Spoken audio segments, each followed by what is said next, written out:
તો આ સાથે સમાચાર સામે આવી રહ્યા છે, મહત્વપૂર્ણ સમાચાર પ્રાપ્ત થયા છે। સમાચાર સામે આવ્યા જેમાં મુન્દ્રાથી એક્સપોર્ટ કરાયેલા કન્ટેનર પરત મંગાવવામાં આવ્યા છે। બીજી તરફ કન્ટેનર અમદાવાદથી પરત મંગાવવામાં આવ્યા,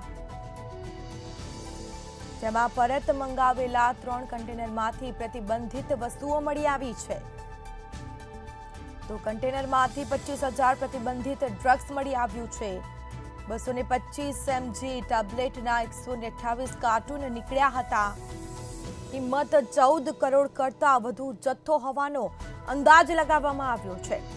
અગાઉ પણ પકડાયો હતો પ્રતિબંધિત જથ્થો, જેમાં મુન્દ્રાથી એક્સપોર્ટ કરાયેલા કન્ટેનરને પરત મંગાવવામાં આવ્યા છે। તો કન્ટેનર અમદાવાદથી પરત મંગાવવામાં આવ્યા અને કન્ટેનરમાંથી પ્રતિબંધિત વસ્તુઓ મળી આવી છે। આ મામલે તપાસ કરવામાં આવશે। તો 25,000 પ્રતિબંધિત ડ્રગ્સ મળી આવ્યું છે કન્ટેનરમાંથી, જેમાં 225 mg ટેબ્લેટના 128 કાર્ટૂન નીકળ્યા છે।